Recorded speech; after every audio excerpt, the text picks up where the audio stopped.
Bien, pues vamos a leer el capítulo 3, del 1 al 7 de Primera de Pedro, y luego haré una oración encomendando este tiempo al Señor. Asimismo, vosotras mujeres, estad sujetas a vuestros maridos, para que también los que no creen a la palabra sean ganados sin palabra por la conducta de sus esposas, considerando vuestra conducta casta y respetuosa. Vuestro atavio no sea el externo de peinados ostentosos, de adornos, de oro o de vestidos lujosos, sino el interno, el del corazón, en el incorruptible ornato de un espíritu afable y apacible, que es de grande estima delante de Dios. Porque así también se ataviaban en otro tiempo aquellas santas mujeres que esperaban en Dios, estando sujetas a sus maridos. Como Sara obedecía a Abraham, llamándole Señor, de la cual vosotras habéis venido a ser hijas, si hacéis el bien, sin temer ninguna amenaza. Vosotros, maridos, igualmente, vivid con ella sabiamente, dando honor a la mujer como a vaso más frágil y como a coherederas de la gracia de la vida, para que vuestras oraciones no tengan estorbo. Oremos. Señor, te rogamos que tú bendigas tu palabra en nuestras almas y nuestros corazones, nuestras mentes sean renovadas y, Señor, que nuestras vidas como hijos tuyos y como pueblo sean unas vidas que te glorifiquen y que seamos ese pueblo redimido, ese pueblo llamado por ti para anunciar las virtudes tuyas, oh Señor, en medio de las tinieblas de este mundo. Te lo rogamos y nos encomendamos a ti en el nombre de Jesús. Amén. Amén. Bien, hermanos y hermanas, como decía Javier antes, ha pasado como 5 o 6 meses desde la última predicación. Sería raro que tuvieseis claro todo lo que hablamos en el último sermón que tocamos, pero brevemente quería hacer un pequeñito resumen para refrescar aquello que hablamos en su día. Y tocamos, el último sermón que tocamos de Primera de Pedro fue el capítulo 2, del 13 al 25. Hicimos 3 secciones, del capítulo 2, del verso 13 al verso 18, por ponerlo resumidamente, dice: vivid como súbditos del Señor de los señores en medio de los reinos de este mundo. Luego, de la sección segunda, del verso 19 al 21, siguiendo los pasos de Cristo delante de Dios, en cuya presencia estamos siempre.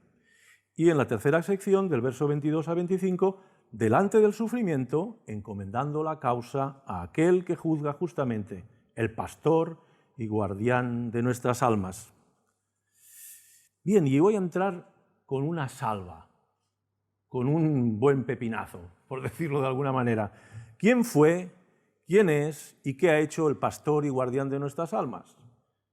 Y ya para ponernos en situación, Cristo Jesús, Dios con nosotros, quien nos rescató, quien nos libertó pagando con su propia sangre, quien lavó nuestros pecados, quien curó nuestras heridas que deformaban nuestro ser, quien curó nuestros pies para que pudiésemos seguirle, quien sanó nuestros ojos para que pudiésemos contemplar su gloriosa hermosura, quien abrió nuestros oídos para que su amorosa voz fuese audible para nuestras almas, quien nos alimenta y pastorea en terrenos fértiles y de agua de vida, quien promete que cuando pasemos por el valle de la sombra de la muerte, Él estará con nosotros, y en la casa de Jehová estaremos eternamente en pureza y santidad gloriosa.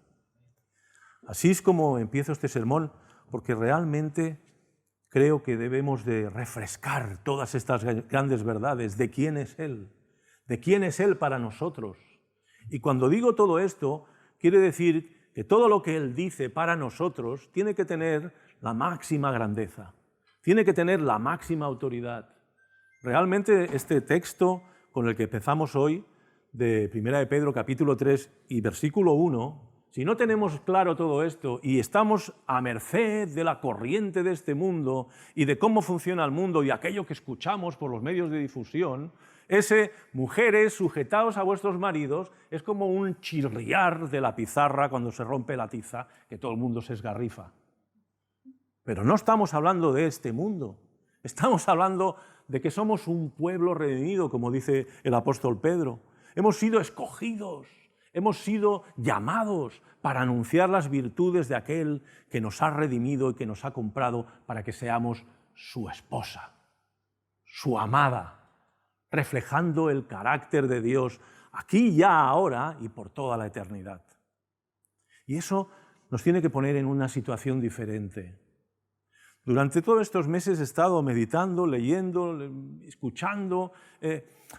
Nos estamos encontrando en una situación hoy en día con el tema del feminismo y el antifeminismo que no nos tiene que afectar para nada. Nosotros somos un reino de sacerdotes. Somos un pueblo en el cual los hombres y las mujeres podemos adorar a Dios en espíritu y en verdad, podemos servirle, podemos anunciarle con nuestra propia vida y en concreto el matrimonio es un propósito de Dios para anunciar esa verdad de una manera que nadie lo puede hacer. Cristo y la Iglesia, hemos leído en la lectura congregacional, la cabeza y la esposa, su cuerpo.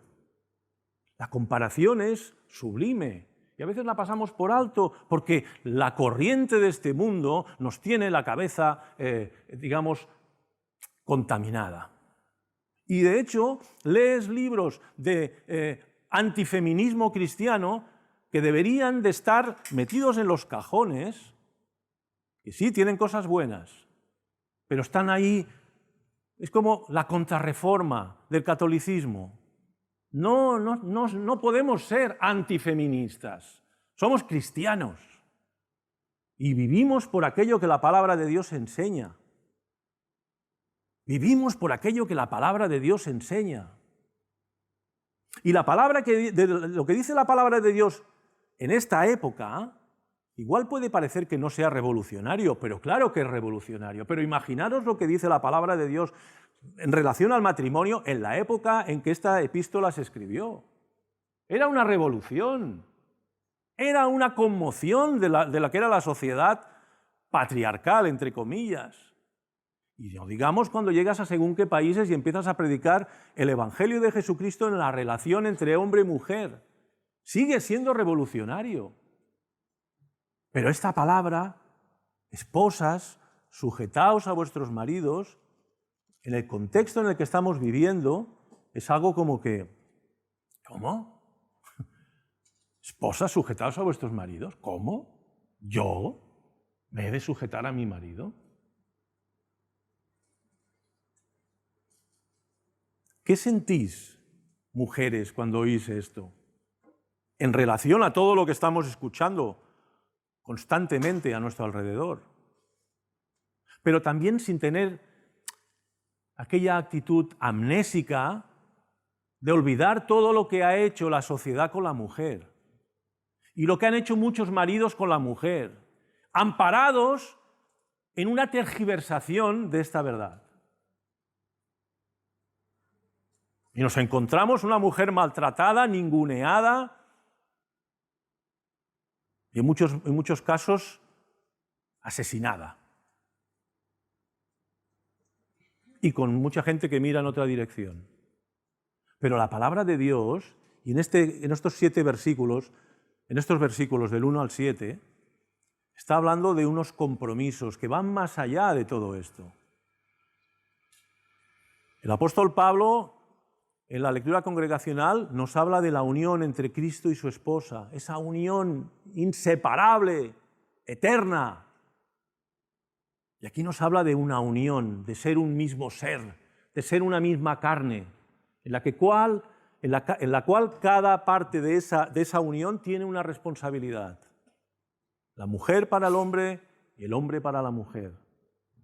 Y esto, hermanas y hermanos, pienso que nos tiene que ayudar a acercarnos a estos pasajes de la palabra de Dios, que habla Pablo, que habla Pedro, que habla Dios a través de sus siervos, con una actitud de reverencia y decir, a ver, ¿qué me quiere decir Dios a mí, mujer? ¿Y qué me quiere decir Dios a mí, hombre?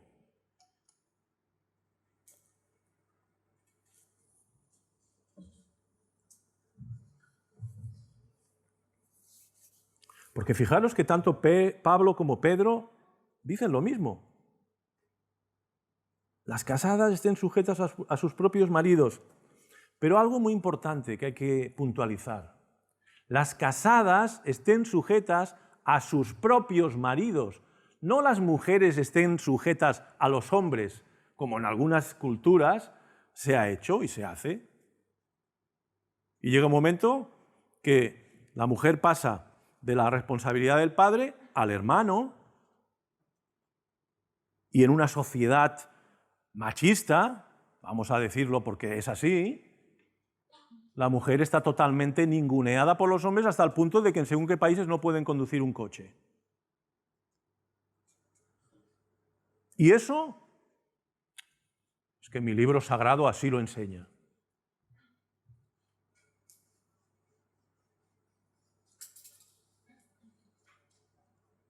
Por lo tanto, seamos reflexivos, investiguemos lo que dice la palabra de Dios, meditemos por qué ese deseo y anhelo de Dios por hacernos entender que nosotros somos un pueblo aparte del mundo. Somos un pueblo aparte del mundo. Y hemos de vivir de manera diferente que el mundo. Y hemos de reflejar algo que el mundo no puede reflejar, ni quiere, ni anhela, ni puede, ni desea. Nosotros sí. No quiere decir que sea fácil. Seguro que no es fácil para la mujer sujetarse a según qué hombres. Seguro que no es fácil para muchos hombres amar a su esposa como Cristo amó a la Iglesia y se entregó a sí mismo por ella. Pero si somos cristianos, tenemos la capacidad y el poder que el Espíritu de Dios da para que eso se haga realidad dentro de un entorno que es que Dios dice que ya no serán dos, sino que serán uno. Y eso viene desde Génesis.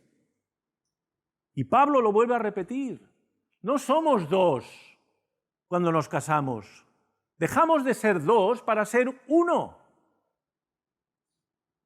Y ahí se puede entender un poco más estos principios de vida de mujer, sujétate a tu marido y marido, entrégate por tu mujer, porque en el fondo somos uno. Debemos ser uno. Claro que hay matrimonios que dicen ser cristianos, que cada uno vive en un mundo aparte, pero eso no es lo que Dios dice. Dios dice, dejarás a tu padre y a tu madre, y los dos serán una sola carne. Y hay versiones que dicen, serán un solo ser. Serán un solo ser. Y no solo los cristianos, cuando se unen en matrimonio, dejan de ser dos y son uno. Todos. En el momento que hay lo que se llama la consumación del matrimonio, deja de ser dos para ser uno. De ahí el peligro de la fornicación y del adulterio. Porque se rompe esa unión. Se rompe. Se rompe porque hay una, la palabra más horrorosa, hay una traición. Hay una traición a esa unión. De ahí el peligro de esas relaciones extramatrimoniales o prematrimoniales, sin ningún objetivo de matrimonio, porque nos hemos unido en un solo ser delante de Dios. Claro, el matrimonio cristiano no solamente se une en un solo ser para glorificar a Dios, sino que Dios está dentro de esa unión. Dios está dentro de esa unión. Y me acuerdo de Eclesiastés 4:12 que dice, y se aplica muchas veces en el matrimonio, yo lo he oído en muchas bodas, ¿no? Dice, si alguno prevaleciere contra uno, dos le resistirán, y cordón de 3 dobleces no se rompe pronto. Aplicándole al marido y la mujer que están entrelazados con Dios en una unión de 3. Bonito, ¿verdad, el ejemplo? Ese cordón de 3 dobleces, el hombre y la mujer y Dios, entrelazados en una relación indestructible. Como Cristo amó a la Iglesia y se entregó a sí mismo por ella, para presentársela limpia, sin mancha, sin arruga, una iglesia gloriosa. Bien, eso es el objetivo del matrimonio.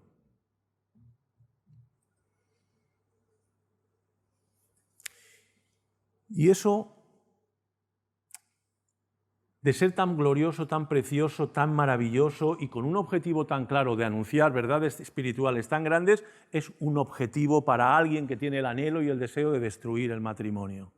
Estamos viviendo una época en la que el matrimonio se destruye constantemente. Entran al matrimonio y al año, a los 2 años, a veces ni al año, con economías separadas, con vidas separadas, con amigos independientes. Me voy con mis amigas, yo me voy con mis amigos. ¿Cómo? ¿Pero no era yo tu mejor amigo? ¿Pero no eras tú mi mejor amiga? ¿Qué pasa que te vas con tus amigas? Y yo no puedo venir, no, porque esta es una reunión de amigas. Ah, bueno, vale. Se puede entender que hay cosas que a lo mejor a nosotros como hombres pues no nos llaman la atención, ¿no? Pero es que no, hay gente que vive así. Son 2 mundos paralelos. ¿Dónde está esa? Serán un solo ser. Serán un solo ser, ¿cómo puede ser? Si todo es independiente. Y así está, y así mucha gente joven hoy en día va al matrimonio sin referentes. La Iglesia de Dios es un referente a una sociedad que va sin rumbo. Y eso solamente podremos ser luz y sal, esas luminarias en medio de este mundo, que resplandecemos en medio de la oscuridad, si vivimos ese matrimonio que Dios ha diseñado, en el cual no hay hombre superior y mujer inferior, sino que cada uno de los dos nos complementamos. Nos complementamos, estamos sirviendo a Dios unidos, somos diferentes, muy diferentes. Y gloria a Dios que somos diferentes, pero nos complementamos en esa unión en la que Dios está obrando en nosotros y cada día estamos más y más y más entrelazados. Y dice, oye, es que a veces voy a abrir la boca y de sí, estaba pensando en lo mismo. Pues si no te he dicho lo que pensaba, pero seguro que es lo mío. ¡Pam! Ay, pues sí. ¿Lo habéis vivido? ¿Lo habéis experimentado? Pues eso no pasa con todas las compañeras de trabajo o con las amigas que puedas tener o relaciones que... Esa comunión, esa relación estrecha, ese saber cosas que humanamente hablando es impensable que pueda existir. Eso es esa relación que dice Dios. Serán un solo ser. Somos un solo ser. Aquí los que estáis casados, sois un solo ser. Somos un solo ser. Y Cristo con nosotros los que somos todos creyentes. Aquí hay un consejo para las hermanas que habla de esos matrimonios, que podría ser posiblemente en la época paganos o gente que tenía sus creencias y uno de los dos, sea la mujer o sea el marido, en este caso parece ser que es la mujer, conoce al Señor, pero el marido se mantiene en su creencia de pues, lo que creía ese hombre, o la incredulidad o la adoración a su Dios de su trabajo, del gremio al que pertenecían.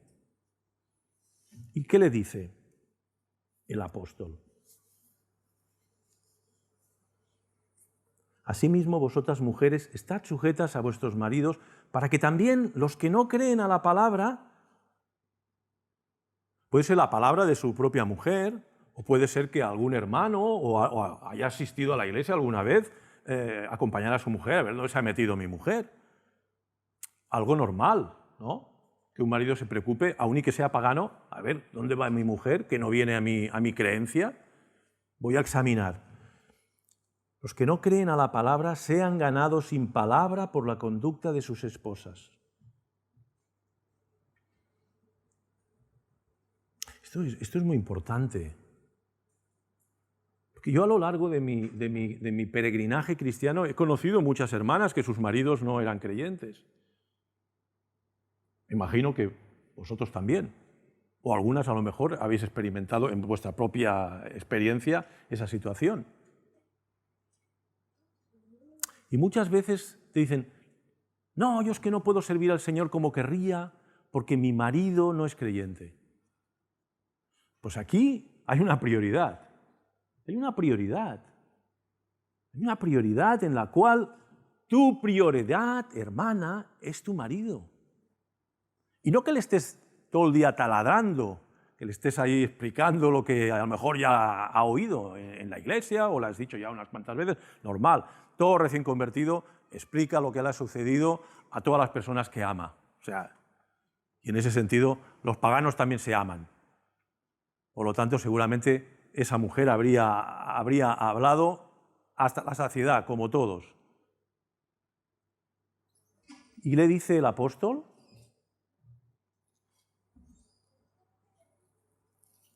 sean ganados sin palabra por la conducta de sus esposas, considerando vuestra conducta casta y respetuosa. ¿Y qué quiere decir casta? Esto, casta parece decir castidad, ¿no? Castidad en nuestra sociedad actualmente son palabras que ya, vamos, ni se utilizan. La castidad, eso no era de la Edad Media, de los cinturones de castidad y estas cosas así. No, la castidad habla de pureza, habla de genuinidad, habla de humildad, habla de aborrecedora de lo malo. Fijaros que es carácter. No es tanto palabras. Está bien que hablemos aquello que conocemos, pero aquí el apóstol incide en carácter. Carácter.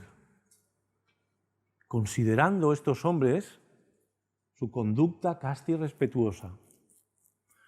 Antes, cuando íbamos al templo de Venus y hacíamos nuestros sacrificios y nuestras ofrendas florales y tal, luego cuando llegábamos a casa no había quien aguantara a mi mujer. Quería gobernarme, quería mangonearme, quería salirse con la suya. Si no era de una manera, era de otra. Si no era por mala cara, era porque no me dejaba dormir con ella. Pero al final el objetivo era salirse con la suya. Pero desde que se ha hecho cristiana, ya no viene al templo de Venus, ya no hace ofrendas florales, va a escuchar la palabra de Dios, pero es casta y respetuosa conmigo. Ya no tengo que tener celos porque tengo confianza plena en ella. Su manera de comportarse, de vivir y de obrar, las relaciones con todos los demás, me dan una confianza que antes no tenía. Me respeta como hombre y como marido. Se sujeta a mí sin que tenga que amenazarla. En aquella época las amenazas eran fuertes, no era como ahora que puedes denunciar al marido y en un momento dado hasta lo pueden encarcelar. Pero en aquella época los derechos de las mujeres me parece que eran muy escasos. Sin ningún tipo de presión, me respeta. Y es una mujer casta. Y no de cara al espectáculo, no de cara a la galería, no de cara al exterior, sino lo íntimo de la casa, que es cuando uno realmente es como es. Recoge los calzoncillos de ahí, que ya estoy harto de decirte siempre lo mismo. Las toallas por el suelo. Bueno, no sé, cada uno, me imagino que en sus casas debe tener sus cosas. Pero claro, hay maneras y maneras de decir las cosas, ¿no? Cariño, recoge las toallas del suelo. Estos días con mis amados hijo y Susana, me hace mucha gracia porque Susana, como todo recién casado, es un dechado de amor y de cariño hacia su marido. Lo normal, ¿no? El otro día fuimos a comprar literatura para llevar para la iglesia. Iba por la librería, porque no había visto una librería tan grande nunca como la de Ava. Hay libros y libros. Iba por allá. ¡Amado! Iba por allá. ¡Amado, mira qué libro! Pero a grito pelado por toda la librería, ¿no? Yo me ilusionaba, ¿no? Porque decía, qué bonito, ¿no? ¡Amado! ¡Mira qué libro! Y Esteban se reía, ¿no? Porque, digo, mira, parece una niña ahí comprando. Mira, este, vamos a comprar este. ¡Amado, vamos a comprar este, otro! A ver, esto, yo oro al Señor que dure siempre, ¿no? Que siempre le diga amado por aquí, amado por allá, pero además que lo siente, ¿no? No es aquello que lo dice porque hay que decirlo, no, lo ves, que está enamorada y por eso le dice amado. Bueno, pues la realidad es esa, ¿no? Que seguramente eso tiene mucho más poder que muchas palabras, que a veces tanto una mujer creyente le puede decir a su marido, como un hombre creyente le puede decir a su mujer que no es creyente. Y teológicamente es muy convincente, pero el carácter tiene mucho más peso y más fuerza que no solamente las palabras. Entonces, es considerar. Lo hacen los incrédulos también, ¿eh? Consideran. Y las incrédulas consideran. Y aquí le dice a la hermana, ¿no? A las hermanas, vuestro atavio no sea el externo de peinados ostentosos, de adornos de oro o de vestidos lujosos, sino el interno, el del corazón, en el incorruptible ornato de un espíritu afable y apacible, que es de grande estima delante de Dios. Y eso no quiere decir que las hermanas y las cristianas no se tengan que arreglar, nada más lejos de la realidad. A veces nosotros cuando vivíamos en Barcelona, vivíamos al lado de una iglesia de estas que las mujeres llevaban unas faldas por aquí, al principio. Unas faldas por aquí, los pelos sin cortar, larguísimos, sin aretes. Bueno, esa mentalidad, ¿no? De casi de tipo monacal, ¿no? Los vestidos eran monacales, ¿no? Bueno, y yo decía, bueno, estos hermanos parecen salidos no sé, de la Edad Media, ¿no? Los hermanos, sí, súper trajeados los hermanos, pero las hermanas parecía que no podían ir bien vestidas. Y es porque, de alguna manera, ese texto se lo toman de una manera literal, ¿no? O sea, cualquier manifestación de gusto, por decirlo de alguna manera, es como algo provocativo. Hermanas, arreglaos. No cojáis este texto como un impedimento para arreglarse. Y claro, cuando habla de peinados ostentosos, pensad que los peinados ostentosos que llevaban aquellas hermanas no lo llevaba cualquier mujer de la época. Aquello eran peinados realmente de, no sé, perlas por la cabeza, brillantes y unos trabajos de artesonado que aquello parecía la Sagrada Familia en la cabeza. Entonces, pongamos las cosas en su sitio. Y aquí el apóstol Pedro lo que está diciendo es que lo importante no es lo de fuera. No quiere decir que no tengamos o no os tengáis que arreglar, sino que no sea lo más importante. Pues sí que es verdad que de golpe ves una mujer así tan arreglada y dices, caray, pero luego cuando abra la boca, depende de lo que diga, dices, oh. Entonces lo que sí que está diciendo es que el apóstol Pedro, no lo de fuera, sino lo interno. Lo de interno, lo que le digo siempre a mi nieta. Porque ya todo el mundo dice que es tan guapa, Jerusalén, hola, y todo el mundo le dice que es guapa, y la niña pues al final pues se lo cree. Claro, pues todo el mundo me lo dice, muy guapa, yo soy guapa, porque todo el mundo me lo dice y no me dicen mentiras, y además me dicen que el Señor me ha hecho guapa, y es verdad. Y yo siempre le digo, mira, eso es importante, pero lo importante es lo de dentro, lo que el Señor está haciendo con tu vida, con tu carácter, con tu manera de ser, que seas humilde, que seas mansa, que seas obediente, que seas sincera. Eso es lo importante. Lo otro también, claro que sí. Si no, mira, acordaros hace, no sé, 60 años, había gente que abría la boca y decías, ¡oh! Hoy en día todo el mundo tiene las bocas más o menos arregladas. Y no es un lujo. El cabello, pues la gente se peina, se tiñen, se mejoran, ¿no? No está mal. Pero lo importante, lo más importante, lo trascendente, lo que realmente importa, no es eso. Lo que importa es dentro, en lo interno, en el corazón, en lo de dentro. Y estas palabras son preciosas. La verdad es que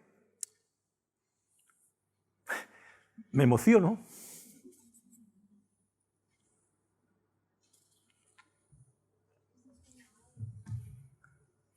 Porque hay un ornato, hay un adorno que va más allá de cualquier adorno, de cualquier lujo, de cualquier ostentación, y es algo que nos va a durar para siempre. El ornato de un espíritu afable y apacible. Qué bonito, ¿no? ¿Qué dice Proverbios? Más vale vivir en el terrao que en una casa espaciosa con mujer rencillosa, ¿verdad? ¿De qué me sirve vivir en un palacio si tengo que estar huyendo de mi mujer de habitación en habitación? Prefiero vivir en el terrao. Y luego se adorne y vayamos por ahí a pasear y digo, mira qué mujer más guapa que lleva de brazo. Si la conocieras. A ver, El apóstol dice, no, lo importante es lo de dentro, eso es lo importante, eso es lo que hará que tu marido realmente se convierta al Señor cuando escuche tu palabra y vea que tu vida es transformada y diga, esto no lo hace Venus, esto no lo hace Mercurio, esto no lo hace Júpiter, eso solo lo puede hacer Cristo porque a mi mujer no había quien la aguantara y ahora es maravillosa. Hermanos y hermanas, qué glorioso es el poder de Dios. Y no es un insulto para las hermanas, porque luego nos tocará a los hombres, ¿eh? O sea, no os penséis que va solo con... No, no, es la realidad. El apóstol Pedro está siendo, como dice, un cirujano del alma.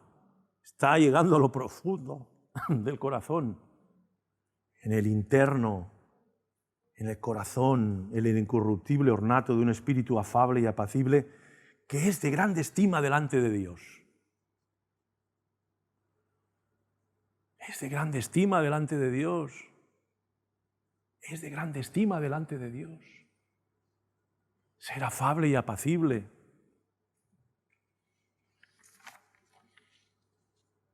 Corazón transformado, un espíritu afable y apacible que glorifica a Dios y que nos dice que es de grande estima.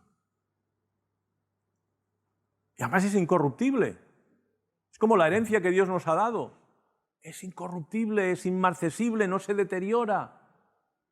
No se deteriora. Siempre va a más. Y en eso nos hemos de preocupar. Y en eso nos hemos de preocupar, hermanas y hermanos. Que esa sea, hermanas, vuestra prioridad. La mujer interior, embellecida con ese carácter que no se deteriora, que es amoroso, que es tierno, que es pacífico, que se disfruta verdaderamente, que hace del hogar un lugar agradable, al que te da ganas de volver rápido. ¿Por qué hay tanta gente que no llega nunca a casa? Bueno, porque hay muchos hombres que son cabras locas, pero hay muchos hombres que no llegan a casa porque no tienen ganas de estar discutiendo también, y de estar en rencillas y problemas. Es de grande estima delante de Dios.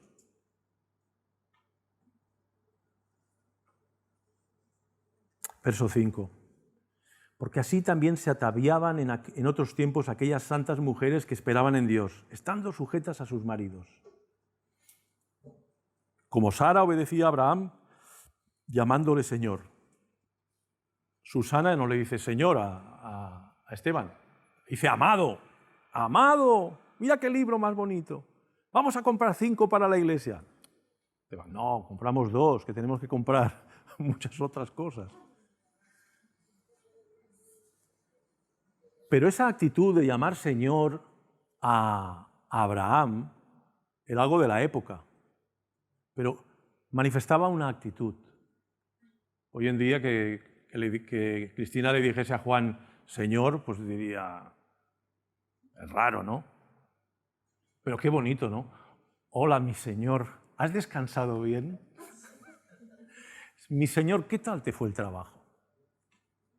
Yo creo que el Juan se desharía. A ver, es un principio, es una actitud, es una manera de hacer, de manifestarse. Y estoy seguro que todo el oropel ese que dice queda en un segundo nivel, o en un tercero, o en un cuarto quedaría.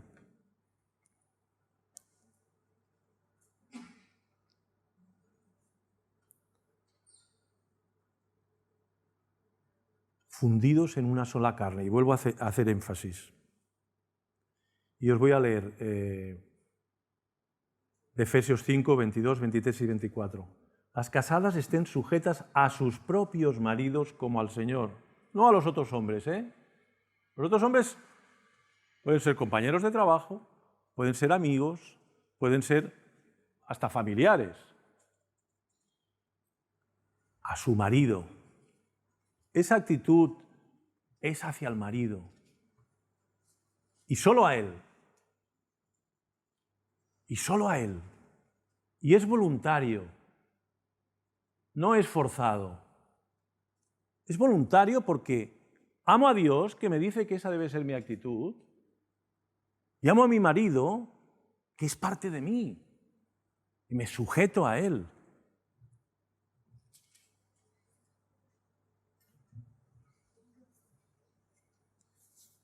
Hice la broma, ¿no?, de llamar Señor a Juan, ¿no?, o a cualquiera de los maridos que estamos aquí. A mí también me gustaría que me dijera, hola, Señor mío. A Isabel.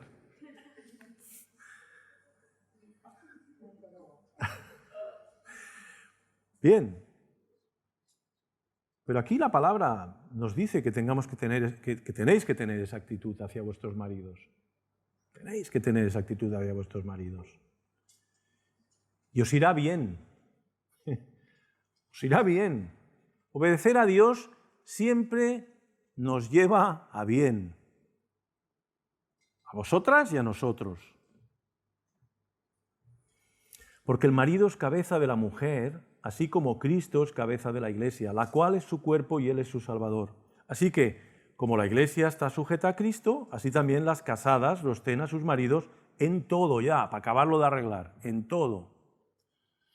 A ver, está claro de que si te dice tu marido que tienes que ir a pecar porque él es tu cabeza y tienes que obedecerle, le puedes decir, hay que obedecer a Dios antes que a los hombres. O sea, no saquemos las cosas de contexto.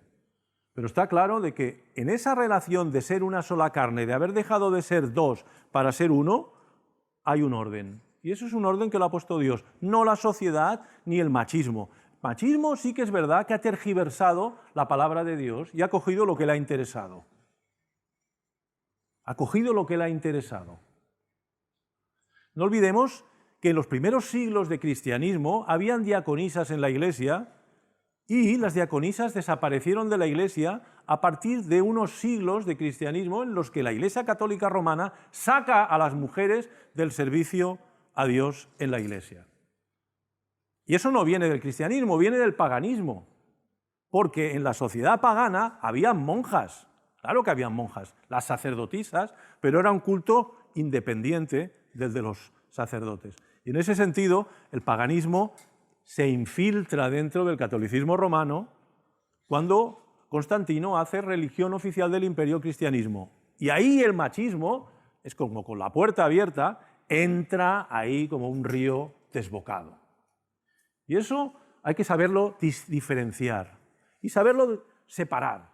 La Biblia habla de un solo ser en el cual cada uno de los dos tiene unas responsabilidades, pero que son una sola carne, en las cuales hay una que se sujeta a la cabeza, al marido, y un marido que se entrega por la mujer.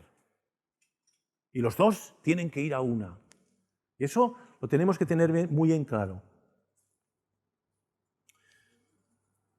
Y todo esto, fijaros que cuando hemos empezado he hecho un poquito de paralelismo con lo que es la sociedad, lo que dice la sociedad, lo que habla la sociedad, lo que dice lo malo que somos los hombres y los hombres lo malas que son las mujeres. Y al final eso nos lleva ¿a dónde? A Génesis.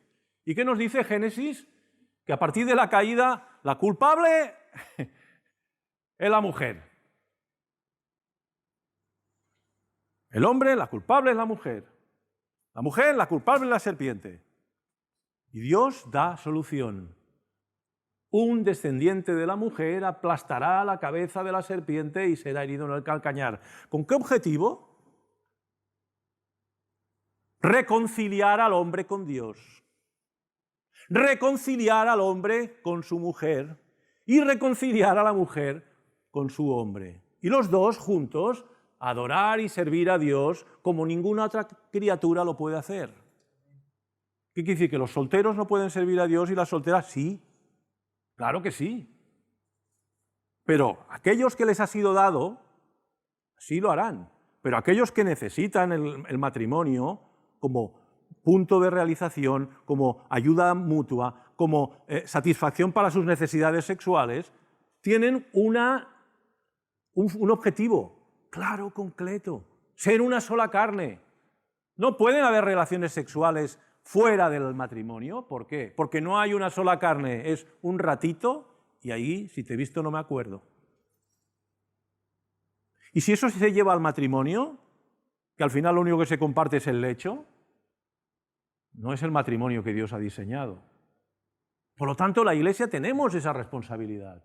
No podemos dejarnos llevar por el antifeminismo o el feminismo, no. Sencillamente lo que la palabra de Dios dice. Claro que hay mujeres muy capaces, que pueden ser soldados, pueden ser policías, pueden ser mineras, pueden ser conductoras de aviones. Claro que sí, porque son la ayuda idónea a la palabra de Dios. ¿Y qué quiere decir? ¿Que son unas incapaces y unas ineptas? Ni mucho menos. Si son las ayudas idóneas de los hombres es que realmente valen mucho. Ahora, la historia de la humanidad durante siglos ha puesto a la mujer, tú ahí en tu casa a cuidar a los niños y nada más. Eso no es bíblico. En la palabra de Dios salen mujeres muy capaces. Y tenemos la mujer de Proverbios, que es un referente para cualquier mujer. Que compraba, que vendía, que hacía, que llevaba, que negociaba, que organizaba, que gestionaba, que dirigía, como casi todas vosotras. No sé, fue como un chiste, me dijeron, dice, mi madre, no, fue la tía de mi mujer. Dice, mi madre no sabía ni leer ni escribir, pero tenía 2 carreras, economía y psicología. No sabía ni leer ni escribir, pero tenía 2 carreras, economía y psicología. Nos llevó a todos, nos organizó, nos consolaba, nos exhortaba, nos reñía, nos disciplinaba. Gestionaba la pequeña economía que mi padre traía a casa, que parecía que se multiplicaban los panes y los peces. Y así es. Esa manía de algunos que tienen de la mujer ahí, nada bíblico. Que no se amparen en la Biblia para decir que la mujer es un vaso frágil. ¿Es un vaso frágil? ¿Por qué? Porque tiene algo que ningún hombre tiene. La capacidad de dar vida. La capacidad de gestar un bebé en su vientre, de dar a luz un hombre o una mujer. Eso no lo puede hacer ningún hombre, por muy fuerte y potente que sea. Esa es la fragilidad de la mujer. Nosotros tenemos una amiga que la conocemos desde que es niña, que levanta 130 kilos. Y femenina, ¿eh? No te pienses que parece Hércules. No, no. Está súper fuerte y musculada. Tú la ves ahí, levantando pesas, levantándose ella. ¿Por qué? Porque ha trabajado su musculatura. No, nena, no corras, que te vas a caer. No juegues, que te puedes hacer daño, a ver si te rompes una pierna. Oye, que quiero ir a jugar con mis hermanos. No, tú no juegues con los chicos. Y al final sí, había mujeres que iban así corriendo que no sabían ni correr, porque su musculatura estaba totalmente atrofiada. Dice, no, es que son más débiles las mujeres. No está hablando de esa fragilidad. Puede ser que esté hablando también de una fragilidad en cuanto a sentimientos. Es verdad que la mujer es mucho más emotiva que el hombre, pero también ha sido diseñada por Dios para tener esa ternura a la hora de cuidar a los niños, de amamantarlos. Pero eso no niega su capacidad para ganar, su capacidad para ser fuertes. O no hay que tener fuerza para luchar con 3 o 4 críos todos revolucionados ahí por la casa. Y luego cuando llegues a casa que esté todo más o menos ordenado. Claro que hay que ser fuertes. ¿O no os habéis quedado nunca cuidando a los niños y llevando a la casa y habéis dicho, madre mía, esto es fuertísimo? ¿Verdad? Pues ellas lo hacen. Y lo han hecho durante siglos. Pero a más nos han demostrado que tienen capacidades para ser astronautas, para ser ingenieras, para ser arquitectas, para ser doctoras, cirujanas, neurólogas, de todo. Por lo tanto, esa fragilidad que a algunos les encantaría que siguiera existiendo, no es bíblica. Eso es machismo. Por más que lo disimulen en que la Biblia dice que la mujer se ha de sujetar al varón. Sí, pero cuidado, ¿de qué manera? Ay, hermanos y hermanas, esa unión están hablando de Cristo y su esposa, Cristo y su iglesia, Cristo y su amada. Y nosotros somos los únicos que lo podemos anunciar con nuestras propias vidas, que nuestros vecinos, que nuestros familiares que no son creyentes, que nuestros propios hermanos en la fe que empiezan a caminar, digan, qué bonito este matrimonio, qué preciosos son. Yo quiero ser como ellos. Yo quiero caminar como ellos. Yo quiero amar como ellos. Yo quiero que mi mujer y yo quiero que mi marido sean así. Pues tenemos un reflejo ahí, la palabra de Dios. Cristo amó a la Iglesia y se entregó a sí mismo por ella. Y la Iglesia sujeta a Cristo.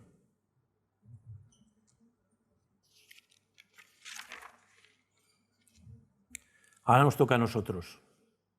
Vosotros, maridos, igualmente vivid con ellas sabiamente, dando honor a la mujer como a vaso más frágil y como a coherederas de la gracia de la vida, para que vuestras oraciones no tengan estorbo. Y aquí a veces se va muy rápido. Vosotros, maridos, igualmente vivid con ellas. Pero aquí hay una coma, y esto quiere decir algo, que nos hemos de parar en el igualmente. Vosotros, maridos, igualmente. ¿Igualmente qué?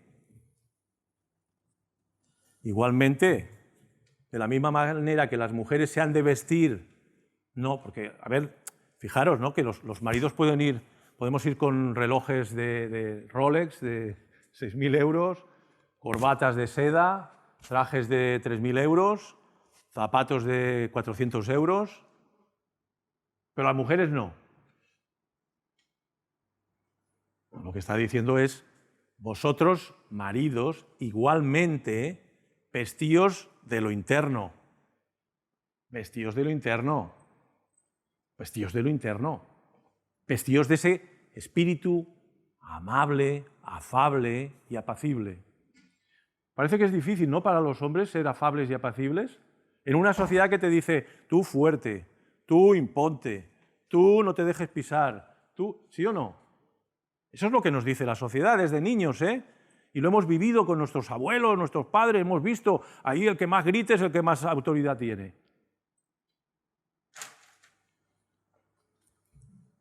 ¿O no? Para un padre que sea suavecito, hemos visto infinidad de padres que dicen, aquí se hace lo que yo digo. ¿O no? Y en otras épocas mucho más. Hoy en día, pues bueno, quieras que no, eso se está frenando. La gracia común también tiene que ver. El movimiento feminista, con todo lo malo que tiene, porque tiene cosas malas, también tiene algo de bueno. Pero la Biblia tiene más poder y tiene más autoridad y tiene más verdad que todo lo que puedan decir las asociaciones de mujeres, las asociaciones feministas, las asociaciones antimachistas. La realidad es que la palabra de Dios dice, maridos, amad a vuestras esposas.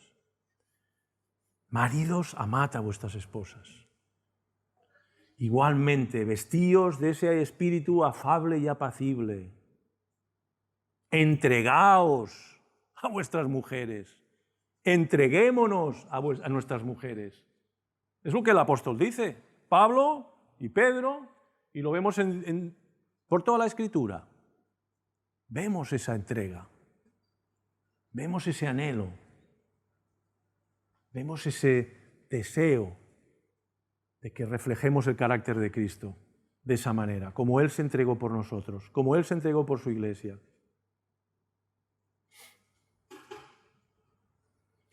En Romanos 13:14 nos dice que nos vistamos de Cristo. Al final, ese es el objetivo, que nos vistamos de Cristo, que el carácter de Cristo se manifieste en nosotros, en las mujeres y en los hombres, que nos vistamos de Cristo, que su carácter. La semana pasada, el hermano Juan Manuel nos decía que lo importante es el carácter. Yo decía, me está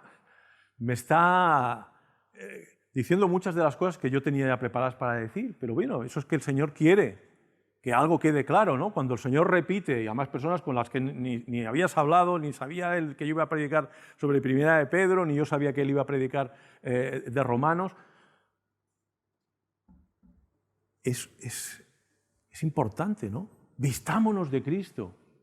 Vistámonos de Cristo. ¿Y qué quiere decir vestirse de Cristo, hermanos? ¿Qué quiere decir? ¿Qué entendéis? ¿Qué quiere decir vestirse de Cristo? Hago una pregunta. ¿Qué quiere decir vestirse de Cristo? Los teólogos. ¿verdad? Vestirse de Cristo. Pero, ¿qué más dice? Desvestíos del viejo hombre, que está viciado conforme a los rudimentos de este mundo, ¿no? Y aun y que hayamos estado viendo durante años actitudes machistas nosotros como hombres hacia nuestras abuelas, hacia nuestras madres, en la sociedad, en las películas, en los westerns, ¿no? El hombre, el macho ahí que llega ahí, la mujer ahí. Vistámonos de Cristo, afable, apacible, manso y humilde. Ese es el carácter que tiene que abundar en nuestras vidas. No el cliché o el estereotipo de un hombre que el mundo presenta como el gran hombre, el gran varón. Por eso, vosotros, maridos, igualmente, como ellas, que lo importante sea lo de dentro, igualmente. No que nos sujetemos a la mujer, no está diciendo eso, ¿eh? Está en relación con el carácter afable y apacible de un hombre que sabe cuál es su posición y que, por descontado, va a llevar su responsabilidad como cabeza de familia, pero afable y apacible. Y eso cuesta. Cuesta. Porque es mucho más fácil darle el golpe en la mesa o levantar la voz. Es como mucho más rápido, pero no es tan efectivo. Como lo que le decía de Cristina a Juan. Hola, mi señor, ¿cómo has dormido esta noche? Es mucho más efectivo. Pues al revés igual. Cariño, mira, vamos a hacer esto porque creo que es lo más conveniente para la familia. Afable y apaciblemente. No, pero yo creo que tendríamos que hacer esto porque lo mejor sería esto, porque iría mucho más rápido. Sí, cariño, pero de momento no lo vamos a hacer. Vamos a hacerlo de esta manera que yo creo que será lo mejor. Afable y apacible. A veces es difícil. Mucho más fácil levantar la voz y subir el tono, y luego lo sube el otro, y luego lo sube el otro, y luego lo sube el otro, hasta que llega un momento que aquello es un griterío que no tiene nada de afable y apacible. Pero la palabra de Dios nos dice que eso es lo que el Señor quiere en nuestras vidas como caracteres, afables y apacibles. Vivid con ella sabiamente, dando honor a la mujer como a vaso más frágil. Esto lo hemos hablado antes, ¿no? Ese honor a la mujer, no porque sea débil, ni porque sea incapaz, ni mucho menos.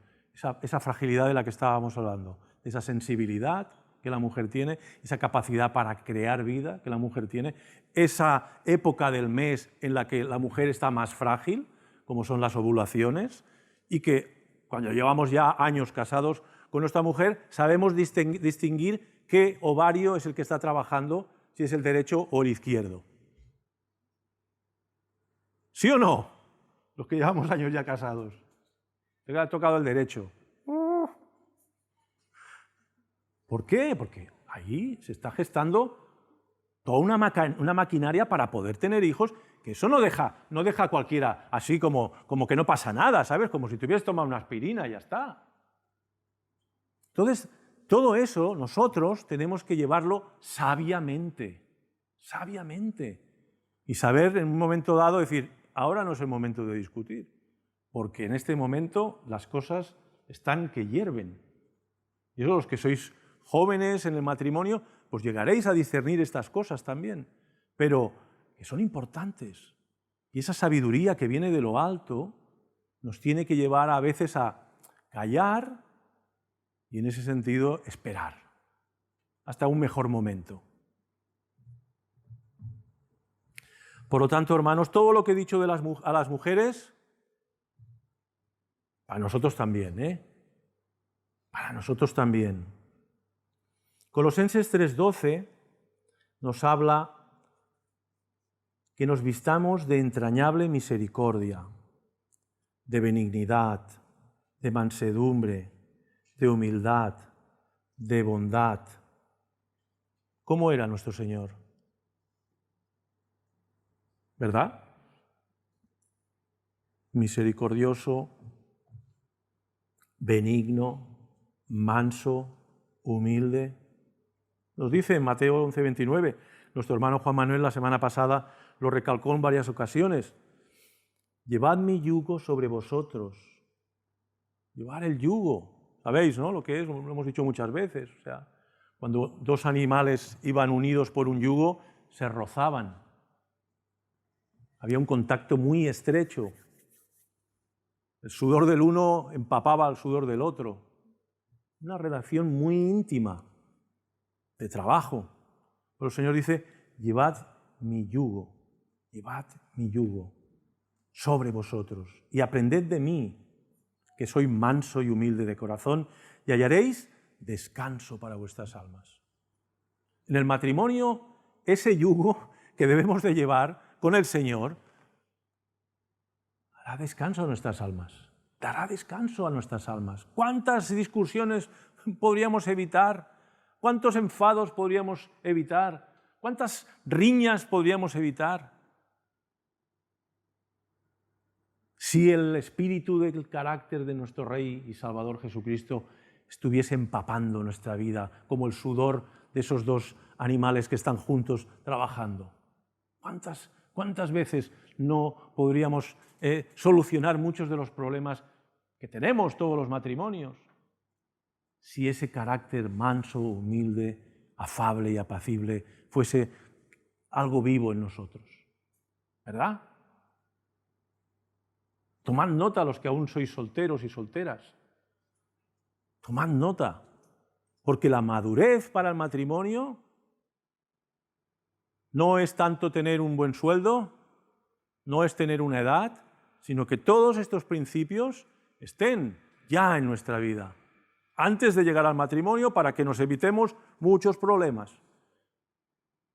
Me acuerdo cuando, recién casados con Isabel, vimos una obra de mimo, teatro, y había uno que decía, ok vos, constantemente, no decía nada más que esto, no había palabra, todo era mimo. Y yo decía, digo, tengo que tomar nota de esto. Ok vos. ¿Qué quiere decir? ¿Que al final hacía lo que ella quería? No, ni mucho menos. Pero como mínimo evitaba la confrontación. Luego ya hablaremos. Hemos de aprender de nuestro Señor, hemos de aprender de nuestro Salvador, hemos de aprender de nuestro Maestro, hemos de aprender de aquel que nos dice, llevad mi yugo y aprended de mí, que soy manso y humilde de corazón, y hallaréis descanso para vuestras almas. Ese carácter de Jesús que se plasme más y más y más en nosotros.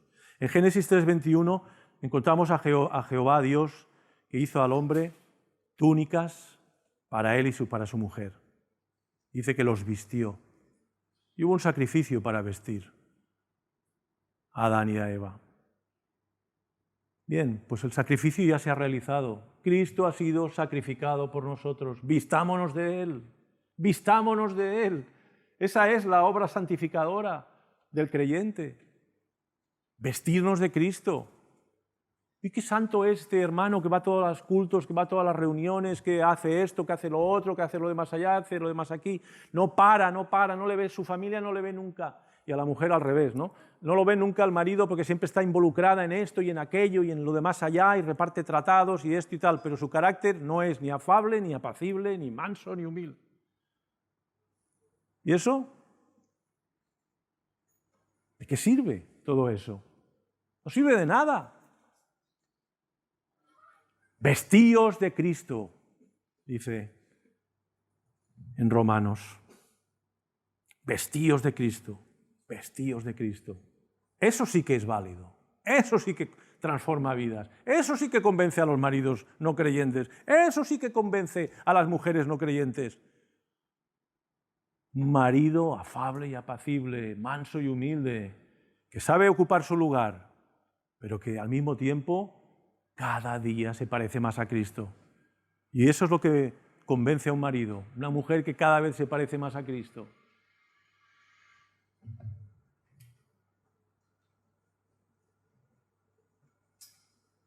Y quedaremos vestidos y no desnudos, como estaban Adán y Eva. Por lo tanto, mujeres, sujetas a vuestros maridos con Cristo. Hombres, entregados a nuestras mujeres. Vivamos sabiamente, dando honor a la mujer como a vaso más frágil. ¿Por qué? Como a coherederas de la gracia de la vida. Hermanos, aquí no hay diferentes niveles. las hermanas y los hermanos delante de Dios somos iguales. Somos coherederos de la gracia de la vida. Vamos a reflejar a Dios por igual. En el seno del matrimonio tenemos ese privilegio de hacerlo de una manera que anuncia la unión entre el Cristo la cabeza y la Iglesia su cuerpo. Los solteros, adorando a Dios y manifestando el carácter de Cristo. Igualmente, para si Dios os da una esposa o Dios os da un esposo, llegar a ser esa culminación que manifiesta la unión entre Cristo y su esposa.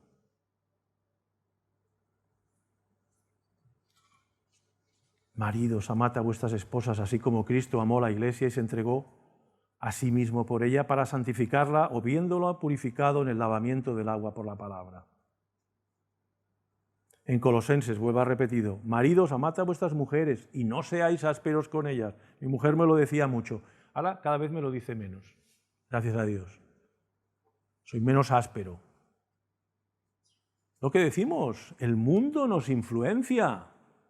El mundo está ahí diciéndonos que el que no grita, que el que no se pone en su sitio, se le comen. Pero nosotros no podemos vivir como el mundo. Somos un pueblo aparte. Somos reyes y sacerdotes que anunciamos algo que nadie puede hacer nada más que nosotros. Las virtudes de aquel que nos ha salvado.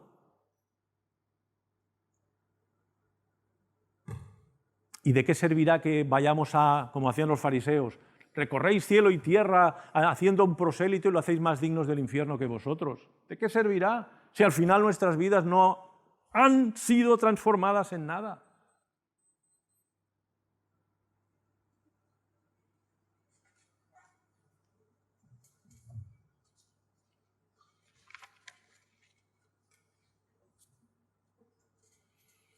Y esto es algo que me decía mi mujer mucho. Y ahora os lo voy a contar. Para que vuestras oraciones no tengan estorbo. ¿No os lo ha dicho nunca vuestra mujer? ¿No os lo ha dicho nunca, maridos? Os habéis discutido y te dice tu mujer, esto no está bien, ¿eh? Esto que has dicho no está bien. Y la manera de decirlo tampoco, ¿eh? Tus oraciones van a ser estorbadas. ¿No os lo ha dicho nunca?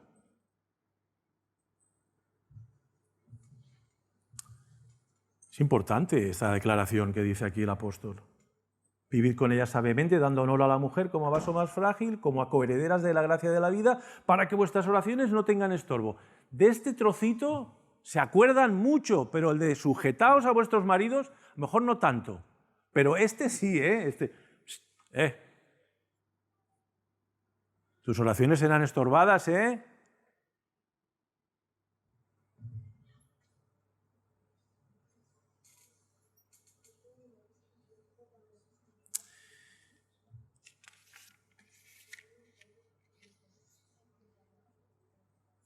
¿Qué quiere decir esto de que serán estorbadas las oraciones? ¿Interrumpidas? ¿No llegarán a donde deben de llegar? ¿No serán efectivas?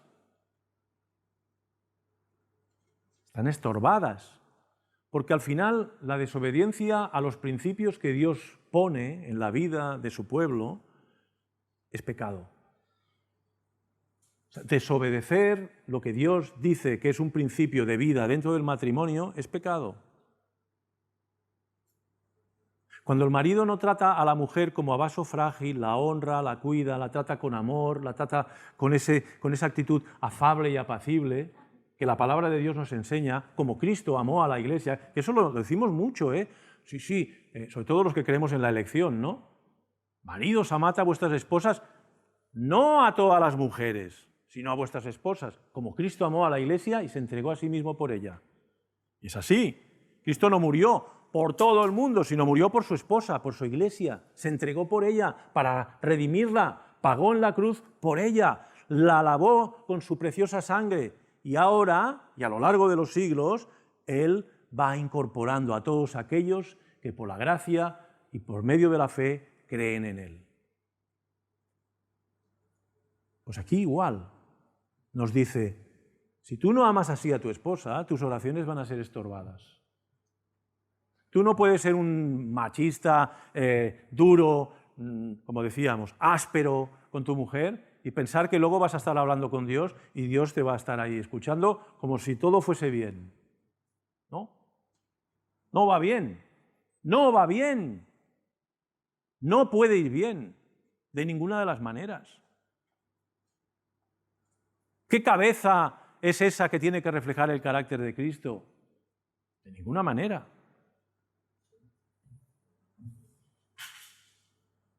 Isaías 59:2 nos dice: vuestras iniquidades han hecho separación entre vosotros y vuestro Dios, y vuestros pecados le han hecho esconder su rostro de vosotros para no escucharos.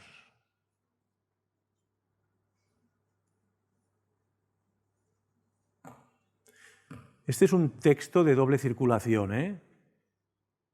O sea, yo digo, a mí mi mujer me decía, Jordi, que tus oraciones estarán estorbadas, ¿eh? Pero yo también le podía decir, sí, cariño, pero acuérdate lo que dice aquí. Mujeres, sujetados a vuestros maridos. O sea que es de doble circulación. Y aquí me pongo yo y mi mujer, por ejemplo, porque todos tenemos muchas cosas que mejorar. Muchas cosas que mejorar. Y de hecho estamos en la Iglesia porque en la Iglesia somos transformados y somos mejorados y somos perfeccionados y somos santificados y somos exhortados, consolados, animados a seguir luchando y seguir adelante. Por lo tanto, estos dos principios los tenemos que tener claro. Mujeres y hombres, hombres y mujeres. Si nuestra actitud hacia nuestras mujeres o hacia nuestros maridos no es la que la palabra de Dios enseña, nuestras oraciones no llegan más aquí, más arriba de aquí. No llegan más arriba de aquí. Y podemos hacer vigilias, y podemos hacer cultos especiales de oración, y podemos hacer las 1001. Pero como nuestra actitud hacia nuestras mujeres y hacia nuestros maridos no sea el principio que la palabra de Dios enseña,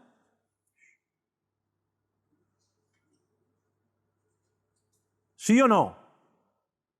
Misioneros o futuros misioneros. ¿Sí o no? ¿A dónde vamos a ir? ¿Qué vamos a predicar? ¿Que Dios es poderoso para cambiar las vidas? ¡Ja! ¿Y la tuya? ¿Cambia o no cambia? Por eso el énfasis que tanto hago en la adoración. ¿Cómo podemos adorar a un Dios que no conocemos o que si conocemos lo conocemos de oídas y estamos diciendo qué misericordioso y paciente y bondadoso y amoroso eres, oh Señor? Y luego yo no soy ni misericordioso, ni paciente, ni bondadoso, ni amoroso. Cuando el objetivo de la salvación es transformarnos a la imagen de aquel que ha dado su vida por nosotros y que manifiesta el carácter del Dios invisible. ¿Verdad? ¿Verdad? ¿Verdad que es precioso este texto? Porque hay esperanza, hermanos y hermanas, hay esperanza. Dios no nos está pidiendo un imposible, nos está diciendo aquello que debemos de anhelar y que Él es el primero en anhelar y desear que lo hagamos, pero nos ha dado su Espíritu Santo, nos ha dado su Espíritu Santo, nos ha dado su sangre preciosa que lava nuestros pecados, nos ha dado el poder del Espíritu Santo para transformar nuestras vidas. Y que podamos una y otra vez, cuando vemos que nuestras vidas no son ese modelo precioso que la palabra de Dios nos enseña, decir, Señor, perdóname, lávame más y más, límpiame de mi pecado, transfórmame más a tu imagen y semejanza para que sea ese marido amoroso, tierno y compasivo, ese marido que se entrega como tú te entregaste por tu iglesia. Y a la mujer igual, a honrar a mi marido como a ti, oh Señor. Que él sea un buen marido también, que sea un hombre que se entregue por mí, pero yo me sujete a él. Doble circulación. Porque, hermanos, no olvidemos lo que hemos estado estudiando de Primera de Pedro, capítulo 2. En el verso 9 y 10 nos dice, mas vosotros sois linaje escogido, real sacerdocio, nación santa, pueblo adquirido por Dios, para que anunciéis las virtudes de aquel que os llamó de las tinieblas a su luz admirable. Vosotros que en otro tiempo no erais pueblo, pero que ahora sois pueblo de Dios. Que en otro tiempo no habíais alcanzado misericordia, pero ahora habéis alcanzado misericordia. Y resplandeceremos como luminares en este mundo. Hermanas y hermanos, que la palabra de Dios, que hoy yo creo que nos ha conmovido a todos, a mí por lo menos sí que me ha conmovido, me ha exhortado, me ha consolado y me incita y me invita a buscar ese carácter, a ese carácter al que vamos a ser modelados, a arrepentirme de mis pecados como estudiábamos en el estudio bíblico de esta mañana, a arrepentirme de aquello que no se asemeja en nada a Cristo, confesarlo y decir, Señor, quiero ser más como tú. Y a vosotras, hermanas, igual. Quiero ser más como tú, Jesús. Quiero ser más como tú. Bien, hermanos, vamos a orar. Señor y Dios nuestro, queremos darte gracias por tu paciencia, Señor. Esa paciencia que tú tienes con todo tu pueblo, con toda tu iglesia, con todos nosotros, Señor. Pero también esa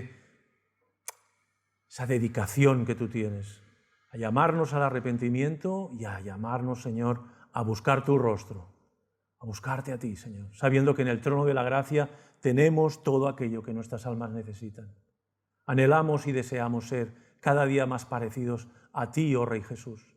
Anhelamos y deseamos ser cada día más mansos y humildes, ser afables y apacibles, ser misericordiosos y bondadosos, ser justos y fieles, Señor. Anhelamos y deseamos, Señor, que nuestros matrimonios sean matrimonios que te glorifiquen. Anhelamos y deseamos, Señor, que aquellos que van a entrar en el matrimonio puedan ser también un fiel reflejo de tu amor por tu iglesia y de tu iglesia sujeta y respetuosa hacia ti, Señor, y obediente. A ti nos encomendamos, oh Señor, y te damos muchas gracias. En el nombre y por los méritos de Jesús. Amén.